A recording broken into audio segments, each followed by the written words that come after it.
요즘 은행 예금이자 연 3%도 안 되는 거 알고 계시죠? 그런데 누군가는요, 이자만 15% 넘게 받고 있습니다. 심지어 환율까지 우호적으로 움직이면 이자 외에도 추가 수익, 그러니까 환차익까지 가져가요. 뭐지? 사기 아냐? 아닙니다. 자, 바로 해외 채권 이야기입니다.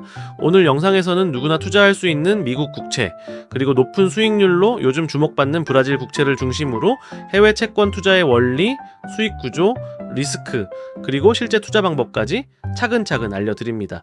해외 채권? 나랑 상관없다고요? 아니요, 이번 영상 끝까지 보시면 이거? 나도 할 수 있겠는데, 네, 이런 말이 분명 나올 겁니다. 네, 요즘 뉴스 보셨죠? 관세 전쟁이 터지면서 주식, 부동산, 심지어 코인까지 모든 자산 시장이 흔들리고 있습니다. 이럴 때일수록 안전자산에 대한 관심이 커지는 건 당연한 흐름입니다. 실제로 워렌 버핏, 그 전설적인 투자자도 최근 자산 중 현금 비중을 역대급으로 늘렸다는 얘기 많이들 들으셨을 겁니다.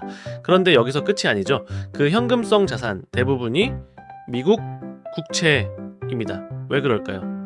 채권은 안전자산이면서도 지금처럼 금리가 높은 시기에 물가까지 방어해줄 수 있는 몇 안 되는 선택지이기 때문입니다. 게다가 한국에서 살 수 있는 해외 채권 상품들도 다양해지고 환율까지 유리하게 움직이면은 추가 수익도 기대할 수 있습니다. 이제 투자 고수들만의 이야기가 아닙니다. 네, 당신도 포트폴리오에 해외 채권을 넣을 수 있습니다. 해외 채권은 이자도 받고 환차익도 노릴 수 있는 굉장히 매력적인 자산입니다. 결국 게임은 하나입니다. 얼마나 오래 들고 가느냐, 그리고 어느 시점에 매수 매도하느냐입니다. 자, 예를 들어볼게요. 미국 국채 만기 1년짜리를 샀다고 가정해봅시다. 그럼 1년 후 이자와 원금을 달러로 확정 수령하게 됩니다. 하지만 여기서 중요한 포인트, 네, 해외 채권은 외화 자산입니다. 미국 국채는 달러로 거래되기 때문에 매수 시점과 만기 시점의 환율 차이에 따라 추가 수익 혹은 손실이 발생합니다. 만약 원달러 환율이 올랐다? 이자에 더해 환차익까지 함께 챙기게 되죠. 자, 반대로 환율이 떨어졌다?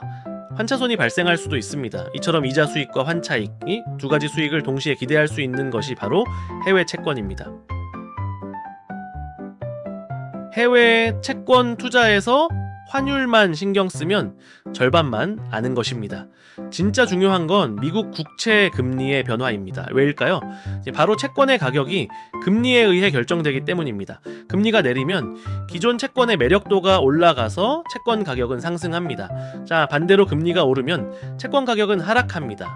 즉, 금리가 내리는 국면에서는 미리 보유하고 있던 채권을 만기 전에 매도할 경우 시세 차익까지 기대할 수 있습니다. 정리하면요, 이렇습니다. 이자 수익, 환차익, 시세 차익, 이 세 가지를 모두 노릴 수 있는 게 바로 해외 채권의 매력입니다. 단, 시세 차익은 만기 전에 팔았을 때만 유효하다는 점 꼭 기억해 두세요. 앞에서도 여러 번 강조했지만 해외 채권은 결국 언제까지 들고 갈 건지가 중요한 게임입니다. 그 기준이 바로 만기 일자입니다. 이자가 아무리 좋아도 환율과 금리 흐름이 어떻게 될지에 따라 언제 매도할지, 만기까지 가져갈지를 판단해야 하죠. 특히 해외 채권은 중도 매도 시점에 따라 수익률이 크게 달라질 수 있기 때문에 만기 일자는 반드시 체크해야 할 기준 중 하나입니다. 채권을 검색하다 보면 액면가, 표면금리, 쿠폰금리 같은 말들이 쏟아집니다. 처음 보는 분들에겐 너무 어렵죠. 하지만 걱정 마세요. 사실상 딱 두 가지만 기억하면 충분합니다. 은행 환산 수익률, 국내 예금과 비교 가능한 연단위 수익률입니다. 쉽게 말해 이 채권은 은행 예금 몇 %짜리와 비슷하다를 알려주는 지표입니다. 이 표체, 그냥 이자 나오는 방식이라고 생각하면 됩니다. 예를 들어 6개월 이표체라면 6개월마다 이자를 준다는 뜻입니다. 이 두 가지만 알면 채권 상품 설명 볼 때 훨씬 수월하게 이해할 수 있어요. 괜히 용어에 겁먹지 마세요. 진짜 중요한 건 수익 구조와 타이밍입니다. 브라질의 투자를 처음엔 좀 의심스러울 수 있습니다. 그런데 브라질 국채의 금리 무려 연 15%에 달합니다. 왜 이렇게 높을까요? 브라질은 지금 물가는 안정시키면서도 고금리를 유지하고 있는 세계에서 보기 드문 국가 중 하나입니다. 여기에 환율까지 유리하게 작용하면 이건 말 그대로 게임 체인저가 되는 구조예요. 브라질 국채는 달러로 매수해서 헤알화 표시 자산에 투자하는 방식인데요. 만약 달러 강세와 헤알화 강세가 동시에 온다, 이중 환차익까지 기대할 수 있습니다.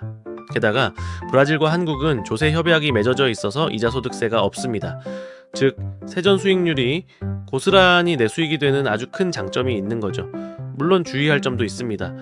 정치적 리스크, 환율 변동성, 이 두 가지는 항상 존재합니다. 하지만 조건만 맞아떨어지면 이건 단순한 채권 투자 그 이상 엄청난 수익의 기회가 될 수 있습니다. 이제 진짜 중요한 거, 실제로 MTS에서 채권을 어떻게 사는지 보여드릴게요. 네, 저는 평소에 미래에셋증권이랑 한국투자증권을 주로 사용하는데요. 자, 광고 아닙니다. 광고 들어올 정도의 영향력은 아직 없어요. 자, 먼저 미국 국채부터 보시죠. 미래에셋증권에서는 2026년 3월 만기 미국 국채가 연 4.38%, 그런데 한국투자증권에서는 같은 채권인데도 4.45%입니다. 보이시죠? 같은 채권인데도 증권사마다 수익률이 다릅니다. 여기에 환전 우대율도 다르기 때문에 총 수수료까지 꼭 확인하셔야 합니다. 이게 쌓이면 실제 수익에 꽤 큰 영향을 줘요. 브라질 국채는 차이가 더 큽니다. 미래에셋증권에서는 2027년 1월 만기 브라질 국채가 무려 16.52% 반면 한국투자증권에서는 같은 채권인데도 13.87%입니다. 무려 2% 이상 차이 나죠? 이건 단순한 숫자 차이가 아닙니다. 수익률에서 엄청난 차이를 만들어냅니다. 그래서 항상 기억하세요. 자, 채권 투자하실 때는 증권사별 상품, 수익률, 수수료까지 꼭 비교하셔야 합니다. 그 몇 분의 차이가 수익에선 수십만 원 차이로 돌아올 수도 있습니다. 지금까지 해외 채권의 수익 구조, 미국 국채와 브라질 국채의 차이, 그리고 실제 투자 방법까지 함께 알아봤습니다. 이자와 환차익의 경우에 따라 시세 차이까지 챙길 수 있는 해외 채권은 단순한 예금 대체 그 이상입니다. 누군가는 여전히 은행 예금에 돈을 맡기고 3% 수익을 기다리겠지만, 지금 이 영상을 보신 여러분은 다르겠죠?